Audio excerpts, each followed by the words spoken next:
You've heard the phrase, it takes a village to raise a child, and it's true. For many moms, that village is now online and available 24/7 through social media groups and forums focused specifically on breastfeeding and pumping. But what do you need to know before joining these groups? And what can you expect to gain from being part of them? What are the basic do's and don'ts when it comes to advising other moms? Today, we're talking about seeking support from breastfeeding moms online. We are the Boob Group. I use a breast pump. I hand express milk for my baby. I exclusively breastfeed. I use a nipple shield. I breastfed after a C-section. I use a milk bank. I breastfeed in public whenever I feel like it. I pump at work. I breastfeed with a cover. I breastfeed twins. I give my baby bottles. I made my own supplemental nursing system. I supplement with formula. I talk to my baby while I breastfeed. I'm breastfeeding as a survivor of sexual abuse. When I have extra milk, I share it with other moms. We are equal. We are the Boob Group. Welcome to the Boob Group. I'm Sunny Galt, and I'm one of your co-hosts for the show. And we are changing things up here at the Boob Group. If you didn't have a chance to listen to our last episode, I kind of explained it a little bit. But we're transitioning, and the focus really now is on breastfeeding moms. Breastfeeding moms providing support for other breastfeeding moms. We're kind of creating our own little village here on the Boob Group, and we're going to have some fantastic moms on the show to share their personal experience. Everybody has their own background and their own unique experience when it comes to breastfeeding and pumping for their babies. And today is no exception. We are talking about seeking support from breastfeeding moms online. So let's go ahead and meet some of the amazing moms that are going to be part of our conversation today. And Jillian, let's start with you. Tell us a little bit about yourself and your experience. Yeah, hi, my name's Jillian Darlington, and I'm the CEO of the Mom Co-op. It's a geolocation-based social networking app for moms to connect with other moms that live close to them, support groups, and to find every local resources that they need. And I breastfed my son for about 5 months until he decided that it was not coming out fast enough for him and he preferred the bottle. And then I tried to pump for about 2 months after that. So I know these topics well. Absolutely. All right, Nayeli, hello. Tell us a little bit about yourself. Yes, my name is Nayeli, and I'm still breastfeeding my 21-month-old daughter, Eileen. And I am the first one in my family to breastfeed, so I needed a lot of support. So I turned to Google and for all my breastfeeding needs, available 24/7. So that was really, really it was a huge help for me to have that available. And I learned a lot, and it was great. Awesome. Okay, and Sinyi, tell us a little bit about yourself. Hi, my name is Sinyi Tan. I'm a stay-at-home mom with my 15-month-old twins, and I'm still breastfeeding them. I'm also an administrator of the Facebook breastfeeding support group, Breastfeeding Moms. It is a very big group. We have about 15,000 members, mostly based in Asia, but we have members all over the world. It is a closed group, which means you need to be approved member of the group before you can read the posts. I mostly do content admin, which means I have to answer breastfeeding questions posted by the members, but I'll also do moderations and approving membership. Okay. All right. So thanks, ladies, for being part of our conversation today. This should be a good one.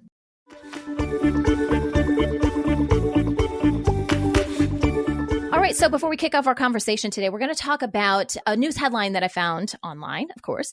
And this involves a volunteer firefighter who happens to breastfeed her baby. And it was a photo that she took. And she posted it on Facebook, and it is getting some mixed reviews. We'll go ahead and we'll actually post this to our Facebook page for the Boob Group so you guys can kind of check it out. Wanted to get your take on it, just a little bit of background. So her name's Angela, and this apparently the mom is Angela. And this photo has been shared as of this article being written, which I think was a few weeks ago. It had been shared thousands of times. And it was actually taken at a community event, but if you look at the photo, it is a mom who is obviously breastfeeding her baby. It has the fire truck in the background. She is in uniform, not completely suited up, because it wasn't like they pulled up at a fire and she's like, well, first of all, why would she have her baby there, right? But it wasn't like, oh, let me take a picture, selfie right before, we go into these burning flames. It wasn't that. It was a community event, and she took a photo and shared it. And, some people are saying it's gross, whatever. Some people are saying that's amazing and more power to her. And yeah, you guys have seen the article now. So Jillian, let's start with you. What do you think about this? Well, I'll tell you what I love about it. What I love about it is it's a woman showing that like, hey, this is my life this is my job. This is what I do in the community. This is what I do in the world. And I'm still an active breastfeeding mom. And I think what I kind of stand for in my life is that I've incorporated my work life into my life as a mom, and I do kind of everything intermixed. And I think it was a great example showing that, hey, moms, like this is how we balance stuff. We kind of just do everything all at the same time. And that's what's really necessary to take away, I think, some of this mom guilt that we are all riddled with, is just figuring out how to incorporate the two. And, people are always going to get up in arms. And I really don't understand the whole issue with breastfeeding, with people thinking that like pictures are, gross and you can't do this. It's kind of one of those things where I'm just like, can we just get over it? Like, can we just let this go? Like, is it really that big of a hot topic? Like, don't we have better things to talk about? Like, why take an issue with that? But what I love about it is the fact that she's showing like, hey, this is one part of my life. This is the other part of my life. And this is how they are fitting together in this moment. Yeah, and it does say in the article that the comments were largely supportive of this. I just want to read a couple. Someone says, I love this. So fantastic that these firefighters encourage you to combine family and firefighting with, which Julian is exactly what you're talking about. It's the best of both worlds. Such a beautiful photo. You look so proud. Another comment, great photo. Just shows how dedicated this young mom is, whether it be breastfeeding or fighting fires just to keep us safe. Stay safe and well done. So yeah, a lot of positive support. Nayeli, what do you think? I love seeing photos of moms breastfeeding. Like I said, I've always been a supporter and user of social media for breastfeeding, and I love it. I think it's reassuring to see, there's another woman firefighter that is going to see this and think, I'm not the only one. There's another one out there. Right. The more we normalize it and diversify it, the more people are going to do it. Exactly. And Cindy, I'd love to get your take on this. If there was a mom that posted something like this, obviously you've got a Facebook group that's dedicated to breastfeeding, so I'm sure this photo would be approved. But what do you think of this since you've got some experience in moderating on Facebook? I actually think it's a beautiful picture. I mean, I think we need to normalize breastfeeding. I mean, would it really be a problem if, let's say, the same mom is bottle feeding her baby in her uniform? Right. Yeah, I mean, we see lots of pictures of moms in our group posting pictures of themselves breastfeeding in public, and I really think it's a beautiful thing. And people just need to get over it. Get over it, people. That's the bottom line. Okay. Again, we're going to post this to our Facebook page so you guys can check it out.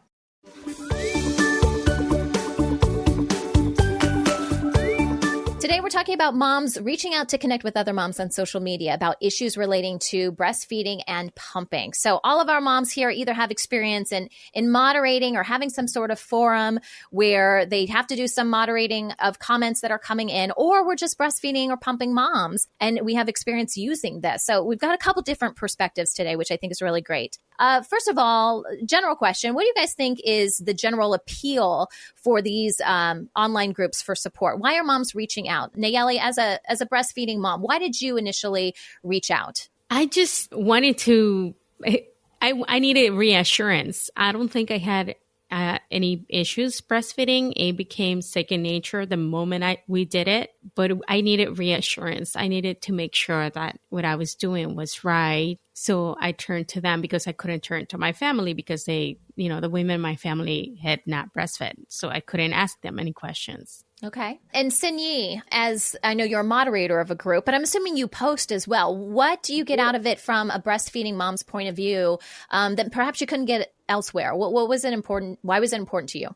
Now you can get all sorts of information online, on websites and forums, but I just feel like when I joined the group, sometimes I just need a listening ear. I just need people to tell me, oh, I'm facing the same problem too.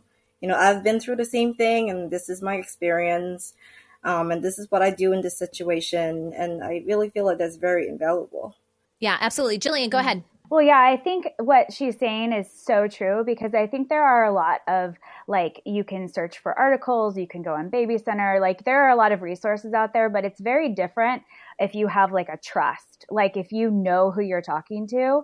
And that's what, a platform like Sunyi's or like mine is. I'm all about actually creating a tribe so you can have that one-on-one connection. Because I think there's a big difference between reading information and having a real person be able to like sit with you and talk with you and make you and validate what you're going through and be able to relate to what you're going through. And so that's what I think is so important now about being able to connect through these forums or connect through the Mom Co-op, is to be able to get that kind of validation of like, okay, what you're going through is normal.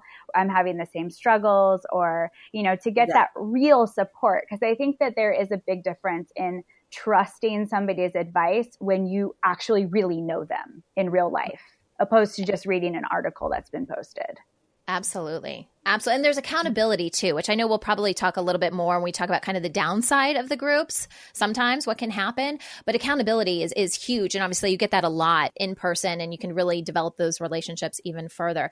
So let's talk about some of the places moms are connecting. Where are the big places? Obviously, Jillian, apps are huge right now, or you wouldn't have created one, right? Yeah, absolutely. So I created the Mom Co-op because my village is my everything. So I worked my butt off for 2 years to make my group of mom friends. So when I saw the geolocation feature in dating apps like Tinder, when Tinder first came out, I immediately started creating Mom Co, because I knew moms needed something like this, especially this day and age, because like now with Amazon Prime and like everything, like we don't have to leave the house as much. And as a mom, like not leaving the house is it's a nice option, but it's also super isolating. It's like we're going to drive ourselves into even more isolation. I just want to remind moms, you need physical friends. It can't just be virtual. Like you really need to make friends. And and getting to know somebody virtually is awesome. It really saves time than having to just go to the playground and hope that you run into somebody So it's great about these Facebook groups or the Mom Co-op is you can kind of get to know somebody virtually before you decide to meet up with them in person. Right. It reminds me just a little bit of online dating, where you can just get a taste to see if you're compatible, because you might not be compatible with a lot of moms out there. So it's a nice way to kind of get to know someone. But like you said, you kind of got to make the full circle, because at least for me personally, like until I actually meet you in person, there's a little bit of a disconnect. Like we can have a relationship online and that's fine. And that may be all, some moms actually need. But I feel like, at least for me personally, you're right. That going that full circle and actually making it quote unquote real, I think is extremely helpful. Okay, so Sunyi, let's talk about Facebook. So why are people so drawn to Facebook? Is it literally because Facebook is that good of a platform, or do you think it's because that's just where we are already? And why not? There are groups, and we've got our Facebook app, and while we're breastfeeding or pumping for our babies, we can be chatting with other moms. What do you think the draw is? I think you're right. I mean, I know when I was breastfeeding, I was always, I was always looking at Facebook. So, it's just such an easy way for people to connect to other breastfeeding moms all over the world. And then, even local breastfeeding groups. I've made lots of friends, and we've done local meetings and meetups, just from Facebook. It's just such an easy platform. So what do you guys think moms need to know before joining these groups? So let's say mom wants to join. Let's say she's, she has her mom friends in person, but she's looking for that extra support. A lot of moms I hear really turn to these groups in the middle of the night, where you might not want to call somebody at 2:00 in the morning. I'm sure you can call your besties. It's still fine then. But your besties may not have experience with something you're specifically going through. So I hear a lot of moms hopping on apps, hopping on Facebook, hopping on social media to, get these questions in the middle of the night. So what would you say moms need to know before joining these groups? Nayeli, and any ideas, like, as a breastfeeding mom that uses these types of platforms? I don't know, like Jillian was saying, you do need to have the feel for the other side, what they stand for, what's their background, because breastfeeding, it could be done in so many ways, including exclusive pumping. So you really do want to know who's on the other side, and if that person has a similar background than yours and has the same beliefs and principles when it comes to parenting even. Yeah, no, that's a good point. And I would say too, I mean, at least with Facebook groups, we can get pretty specific. Like I'm a part of a couple of Facebook groups that are very specific to my needs when it comes to breastfeeding or pumping for my baby or a specific issue I've had in the past.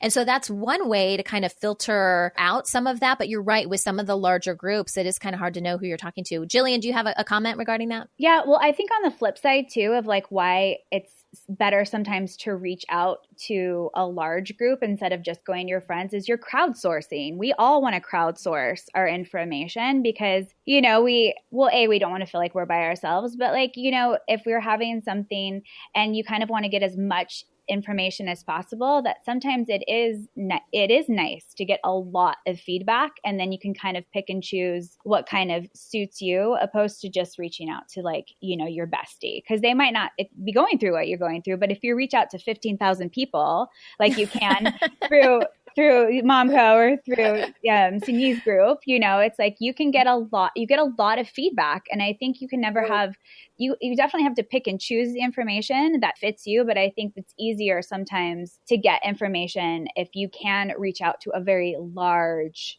group opposed to just, texting your friends. Let's talk about some of the benefits and even share some personal stories of how this has worked for us, or perhaps a story that someone has shared with you guys in your groups. So let's start, Nayeli, let's go back to you. I know that this has been really helpful for you.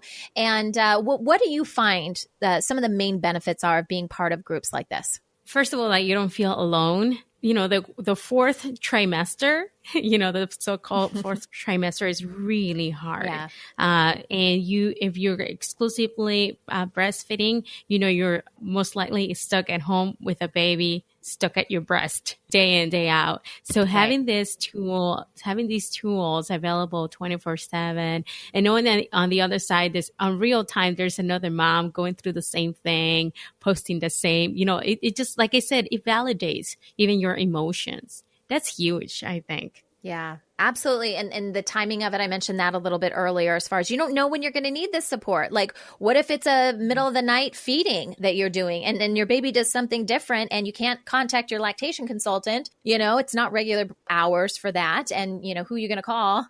I feel like that's like a Ghostbusters thing. Who are you going to call? But seriously, who are you going to call like in the middle of the night, right? It's like, you need to have this at your fingertips. And a lot of us moms are waking up in the middle of the night doing all this crazy stuff, and then we can't get back to sleep. So whether it's, hey, I've got a problem now, can you guys help me with this? Or it's, hey, I just happen to be up because I just had to do this for my kid, and now let's chat. Yeah, absolutely. Okay, so let's take a quick break. When we come back, we're going to talk about when things don't quite go as planned when we get into these groups. Sometimes comments are made that may not be intentionally, harmful, but they end up being harmful to other people. So we're going to kind of talk about etiquette and what do you do in those kind of situations, because that's also a very important element when you join these groups. So we'll be right back.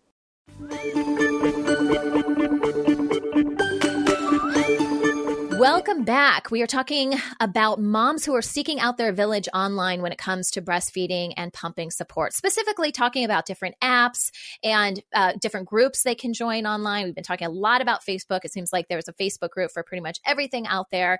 So I want to talk about the risks, ladies, because with everything, you do, there are the benefits and then there's the risks. So we've talked about some of the benefits. I want to talk about the risks now.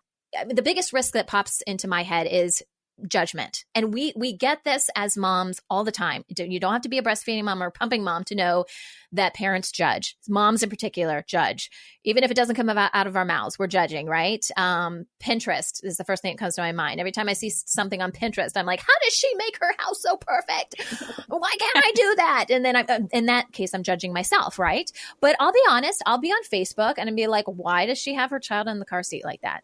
That's not the right way to buckle, or, that latch isn't right. I mean, we all do it, right? So the difference is, how do we approach this in groups? Because there's definitely a right way to say this and a wrong way to say this. And Cindy, I would love to get your take on this as an admin for a Facebook group. So obviously, you approve people to come in to the group, not really knowing too much about them. I mean, I'm assuming you've had situations where someone has posted something. Maybe someone posted something initially was just like, "Hey, I need some help. This is a situation," and then the attacks start coming, and it may not even be related to something that her question was about. It may be totally unrelated to that. So I'm assuming you've experienced this a little bit. What is protocol when this happens? So we have quite a lot of moderators who are on the lookout for new topics, and then we always follow the new posts, and then we just try to keep on top of it. I mean, if we see one post that looks questionable, and then we'll just step in and we'll put an admin note, say, hey, let's everyone play nice, and we're just trying to help the mom. But if things get out of hand, we'll close the thread, and then we'll privately message the members. We do a lot of moderating behind the scenes too. Yeah, we try not to let things get out of hand. So we're always on top of it. What happens though? I mean, have you had the point or, gotten to the point where someone had to be kicked out and then they're like, walk me through it a little bit. I'm always curious about this, how, and I know every group is different, but how many, was it 3 strikes you're out, or how does that work? That's what we do. 3 strikes and you're out. So, I mean, we'll give a warning at the beginning, and then if it happens again, then we'll have to talk about removing the member from the group. And I bet that doesn't go over very well for them. But, it is what it is. And then we just try to keep the peace in our group, and if one person is consistently attacking other people and judging other moms, for whatever reason, for example, mixed feeding. I mean, a lot of moms mix feed, and that's totally fine. But, you get moms who come in and get judgmental about it and, attack other moms. So why don't you try this? Why don't you try that? That's not very helpful. And do you guys have this too, Cindy, where usually moderators have some rules posted? I don't know, Facebook has a notes section or something, or maybe they pin it to the top of the group, what the rules are for the group. You guys have something like that? Yeah, we definitely do. But the problem is not everyone reads that. Of course. Yeah, but sometimes, I mean, if they break the rules, we'll refer them to the post, and then we'll ask them to reread it. Right. But yeah, that's part of our protocol too. Jillian, you have something? Oh yeah, we posted in our terms and conditions, right? But more than our terms and conditions, while they're going through the registration process, we post, and for us it's selling. Like, we don't allow any sort of marketing or selling in our forums at all whatsoever. And so we tell them, like, there's absolutely no soliciting. You will be warned, then you will be removed. So we just are very upfront, like, hey, if you're coming here to do this, drop now, because this is not going to go well for you. Right. Yeah. So you have a 1 strike and you're out. Well, no. Would that be 2? That's 2. So you get 1 strike, and so it's like a warning. You get a warning. And then their first warning is that post. That for me, that's their first warning, is to be like, don't do this. And if you do it, I'll send you a message. And if you do it again, you're removed. But we've actually only had to do it once. Okay. So that's one side of the camp, or people that are being obnoxious, right? Had a bad day, whatever. And then hopefully they correct their actions and they don't do it again. The other side is moms that mean well. And how often do we come across this? Because, moms are passionate. Usually we find something that works for us. We have a tendency to think that it works for everyone, or everyone should know our opinion on it. And depending on someone's background or experience, whoever posted the question, sometimes, that can come off as very jarring, because we, to what we were talking about earlier, we don't know everybody's backgrounds that are coming into this conversation. So we may say something really flippant, that we would normally only say around friends, without really considering who else is out there that might be impacted by it. So that's the other side of the coin. And I think it's a very hard line to draw. And how do you guide moms into basic etiquette? So again, we're talking about moms that mean well. Yes, the one that comes to my mind right away is the comparing game. And, with the moms that pump and they put their output, pictures of their output. Oh. And then moms get so mortified. I can't do that. That doesn't seem right. And, it's just, I can see that, the comments, and I just like, oh, geez, always without fail. Oh, yeah, because then you're just comparing yourself. You're like, well, I didn't pump that much today. And then it's like, you just start to feel like something's wrong. What would you guys say are the do's and don'ts? For again, we're talking about moms that mean well. What would you say? And maybe some of this is posted in your rules, that you have for your app or for your page. Cindy, let's start with you. What's some of the basic etiquette? If you could tell all moms out there that are getting ready to join a Facebook group about specifically for breastfeeding or pumping moms, what would you say are the general etiquette rules? If you don't have anything nice to say, don't say it. I mean, you don't know the background of all the moms who are posting, and then, it's so easy to judge. I mean, a mom could be having tons of problems breastfeeding and then, coming online to seek support. And then I've seen a lot of cases where a lot of moms want to do exclusive pumping, and then you just get all sorts of comments and saying that, oh, why don't you just latch? I mean, it's not so easy. It's not black and white. Right. So just a lot of times these are just not very helpful. So I just think they just try to put, yourself in the shoes of another mom, and we're all trying the best we can to breastfeed. It doesn't come easy for a lot of people. Right. Yeah. Jillian, any advice on etiquette as far as what to say and what not to say? I just think be kind. I mean, that is my just basic general rule in life is be kind. And I feel like a lot of times I think we're really hard on ourselves as mothers. And I think that can kind of make us hyper judgmental of others at the same time. But I think if we just, in a general rule, just if you're posting stuff, don't ever post something that could even be perceived as unkind, because we as moms are going through so much. The last thing that we need is judgment from our people. Nayeli, any tips for etiquette as a mom that uses these groups and has benefited from it? Yes, just be mindful. Like I said, the posting the outputs, or, another one is the modesty police, like, oh, I was able to breastfeed with a cover. I didn't have to show everything.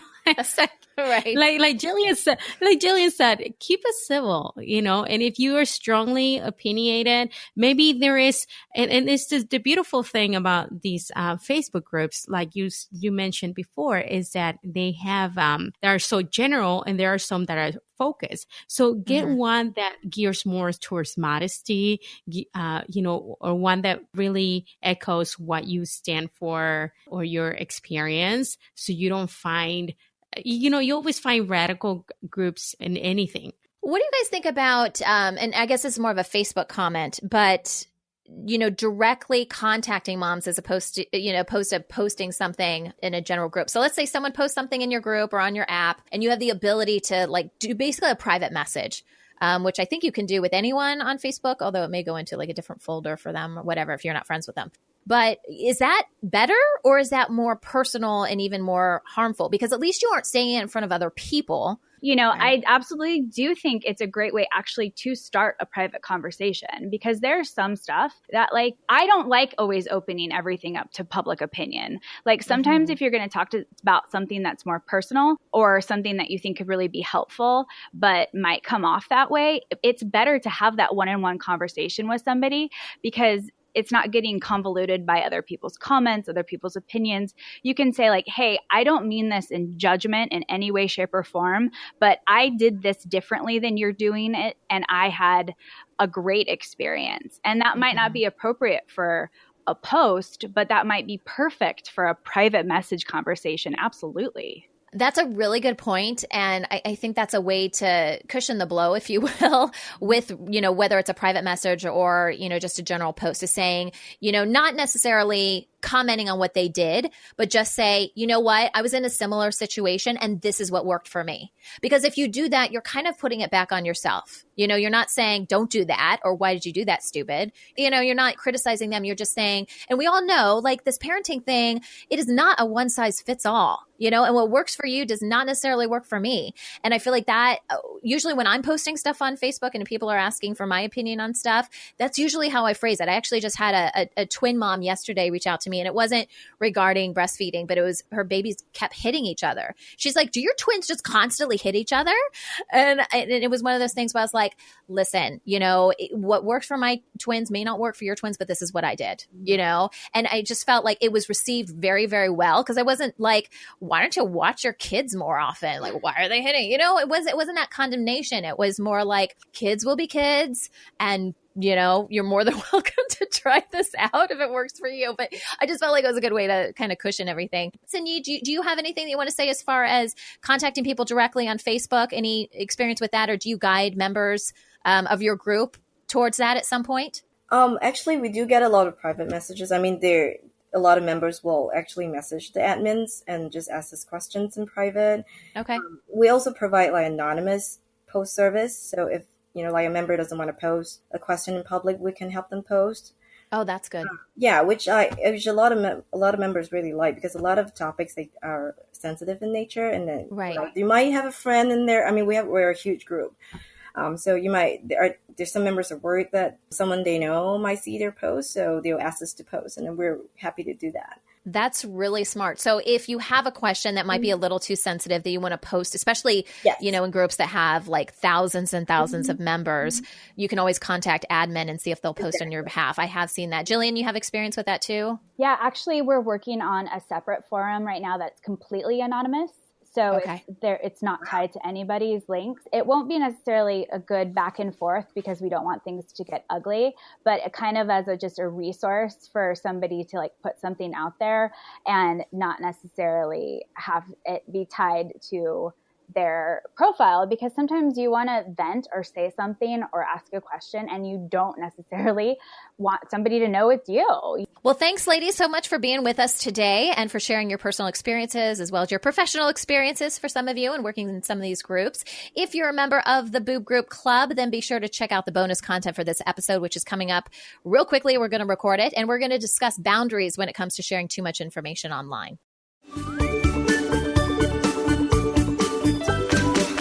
Okay, so we have a segment that we call Boob Oops, where you guys can share your funny breastfeeding and pumping memories. And I almost wondered if this comment that I'm about to read was fake, because it was just so funny. I guess I'll never know, but it's still a really funny story. If someone made this up, kudos to you. So this comes from Jessica, and she says, lactating lips. She says, I had a breast enlargement and had my lips done at the same time about 2 years before I got pregnant. The doctor took scar tissue from my areola and placed it inside of my lips. After having my daughter, I tried for 3 days to nurse her, at which time only one of my breasts were getting bigger. So were my lips. Bigger and bigger, to the point where I couldn't talk, barely eat, and I had to go around with my hand over my mouth because they were so huge. I talked to a doctor about it and asked if maybe he thought my lips were trying to lactate. He laughed and said it was quite possible that the tissue had retained its memory. And yes, needless to say, I quit nursing and now my lips are fine again. Lactating lips? Who would have thought? I mean, seriously, you guys. Wow. You can't make this stuff up. That's what I said. If she made this up, kudos to her. She should have her own show if she made this up. I mean, it almost seems unreal. Can you imagine your lips like getting full? I mean, some people pay big bucks for that, you guys. I know. An episode in Grey's Anatomy or something. Oh, that's funny. Oh my gosh, it's crazy. Crazy talk. Okay, Jessica, thanks so much for sending this in. And we all got a really good laugh at it. So I really do appreciate it. If you guys have a funny boob oops that you want to send into our show, you can send us an email or straight through our website. Actually, you can leave us a voicemail. Just click on that little gray banner on the side that says send voicemail, and you can send it straight through your computer. That wraps up our show for today. Thanks for listening to the Boob Group. Don't forget to check out our sister shows, Preggy Pals for expecting parents, Newbies for newly postpartum moms, Parent Savers for moms and dads with toddlers, and Twin Talks for parents of multiples. This is the Boob Group, where moms know breast. This has been a New Mommy Media production. The information and material contained in this episode are presented for educational purposes only. Statements and opinions expressed in this episode are not necessarily those of New Mommy Media and should not be considered facts. While such information and materials are believed to be accurate, it is not intended to replace or substitute for professional medical advice or care, and should not be used for diagnosing or treating healthcare problem or disease or prescribing any medication. If you have questions or concerns regarding your physical or mental health or the health of your baby, please seek assistance from a qualified healthcare provider. How would you like to have your own show on the New Mommy Media Network? We're expanding our lineup and looking for great content. If you're a business or organization interested in learning more about our co-branded podcasts, visit our website at newmommymedia.com.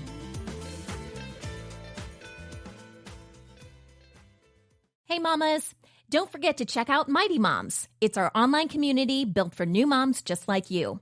Not only can you connect with other moms, but you can also join us backstage for special mom-only online events. And you'll also be notified when we're recording so you can join us as a special guest. Visit our website, newmommymedia.com, and click on the Mighty Moms banner. It's free. That's newmommymedia.com. See you there.